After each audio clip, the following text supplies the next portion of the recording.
Olight releases some stuff for their October special. This is, I guess, like their Halloween special.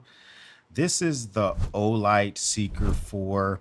Now, this one specifically is in like in this funky, I would say Halloween colorway.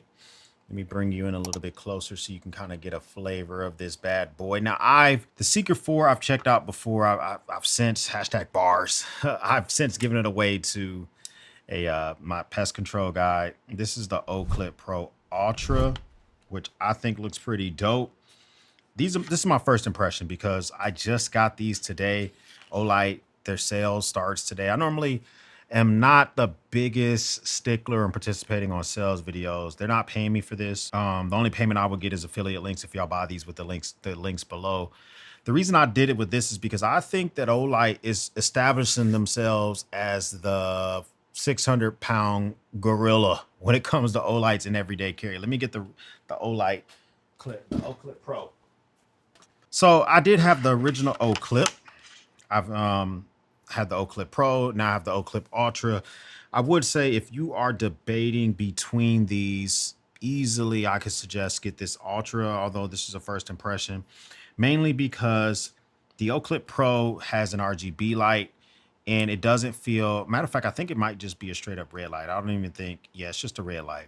And this light could be useful if you're trying to maintain night vision or something similar to that. But other than that, this red light is not as useful as the other functionalities of this flashlight. I mean, you do have the spot mixture that you can kind of get right here, switch over to the flood mode, and then you go to the red light. It's kind of like, you know, whereas the Ultra, you have the flood, you have the UV, and then you have the spot. So you do have the spot flood mix.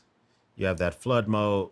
This is more useful with the UV. UV light is just useful for looking for pet urine, looking for a blood trail when you're hunting, checking to see if a driver's license is real or see if a dollar bill if monetary stuff is real. I think that, you know, you can't go wrong with either one. They both use USB Type-C charging. They have these dope-ass metal covers over the actual charging port. I'll put the max specs on the screen because I don't know the OClip Pro's max specs. But they're both magnetic, so they both can be used as a little work light. They're both very small, pretty discreet. They kind of get out of your way. So I kind of like the way that they function when it comes to that. And I like this colorway. I can't really describe it. It's like, it looks like wolves and a mountain and some stars and a coyote. And it gives me the feels. This one I kind of dig a lot. Now let's talk about this Seeker 4. The Seeker 4 is 4,600 lumens, 260 meters. I don't know how Olight lines their lineup up, but I'm gonna just take a guess. And if I'm wrong, leave it in the comments down below. This is the Seeker 4, which is primarily a decent spot beam. Then we got the Javelot, which is it's kind of like just the Olight, the Seeker 4 is primarily a flood beam.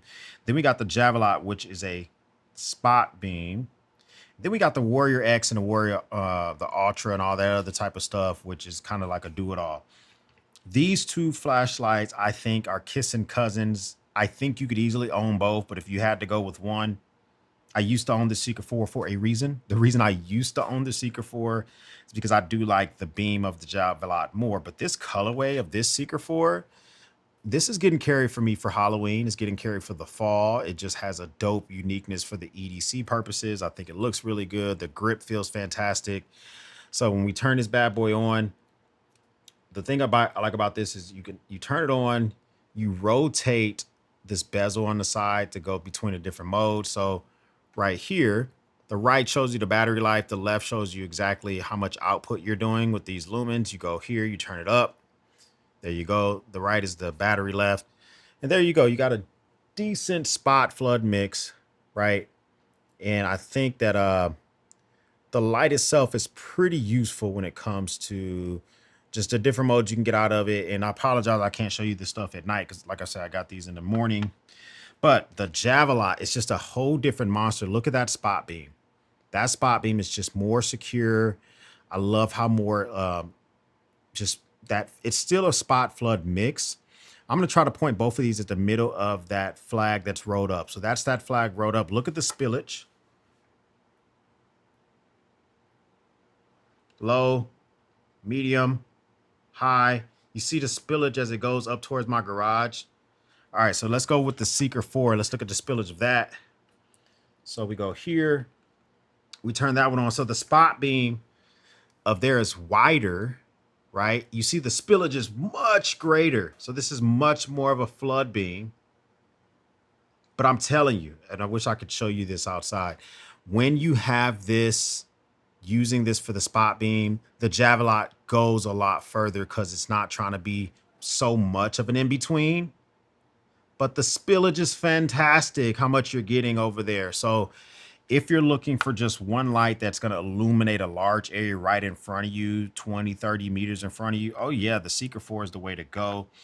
The Javelot is probably going to be a good bet for you as well. Then you got their big brother, which is the Warrior X, which is just more powerful. It is basically like a Javelot on steroids. I like this one a lot, but this flashlight is pretty dope because you can charge this bad boy two ways.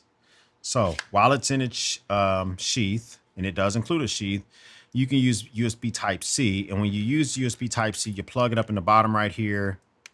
It actually connects with the MCC port at the bottom of the flashlight. And you can use the USB-C port, or if you want to, this thing can still charge with Olight's proprietary charging system, this little MCC port that they use. You can just put this on there. It illuminates red. It illuminates red while it's charging, and it will change to green when it's done charging. So that's pretty dope. It should give you battery indicators over here to let you know it's charging. So, but either one of those, if you have them laying around, you can use, which also means that this is magnetic. All right, so right there in the middle, that's the Seeker 4 on its base. Let me turn it on. So the one on the left is the Seeker 4. The one on the right is the Javelot. Here's the thing. All right, so I will tell you this. The magnet on the Javelot is pedestrian at best. The Javelot does give you quick access to the turbo mode by pressing the rear switch, but the magnet on the Javelot, if you're going to use this as a companion light, as a work light, it is not strong enough. It is too top heavy with this LEDs that they use on there. They're definitely trying to use some, a fatter one single LED, and it shows when it comes to how heavy the head of this is. So that's something you have to think about. But I'm kind of really liking the way that these are functioning. So you're going to get a 21700 battery with any of these, whether it's the Warrior X, whether it is the Seeker 4, but it is proprietary Olight. So in other words, this actual module right here talks to the battery. And if you try to use another brand's 21700 battery, it will not work. So that's something you got to think about. You can mount. So any of it does include in the box a mountable kind of holster. So you have the holster, then they include with it a mount, which I have mine mounted to a wall. I actually had mine mounted to the wall from a previous Olight light, but a lot of these Olight holsters all are compatible with that mount, meaning if you want to leave this, use a 3M tape and maybe mount it to near your right leg while you're driving inside your vehicle or inside your door, your vehicle, you can use it for something like that. I have mine mounted to a wall using screws. I like to use the screw method and some wood because you can be a little bit more rough with taking the flashlight out. That is a very good system. The actual mount system is really good because it's compatible with all these flashlights. Any of these flashlights can use that mount system that Olight sells. And I like that thing a lot because you can use, that means that you can just mount these. And let's say, for instance, every day you go on a dog walk, or every day you take the trash out and your trash can's a quarter mile away, or you have the flashlight in the same exact area, no matter what. I like that they give you that type of option. But I mean, it's going to be really up to you. The Olight sale, I don't know what they're calling it. I'll put it on the screen if it's a Halloween sale or October sale or whatever. It does start today. They're going to have some pretty good deals if you like this colorway, which I actually think is kind of dope. But for me personally, I'm not going to be carrying this around. This is going to be mounted to my wall. It's going to be easy to find if we drop it on the ground. Matter of fact, I wonder if this thing glows. Let me hit it with the UV light. No, it doesn't glow. I thought maybe it would glow in the dark. It does not glow in the dark. I would have took it over the top. If this whole thing glue in the dark, that would have took it over the top. Olight. But comment down below, what do you think of the Seeker 4 in this dope colorway? The OClip Ultra in this mountainous colorway. Is this something you can see yourself picking up? Are you going to stick around with another brand? Comment down below. Let me know. First time stopping by, hit the subscribe button. I would love to have you part of Battalion. If this is not your first time stopping by, well, thank you once again for watching me run my grape. For everyone else, we'll speak soon.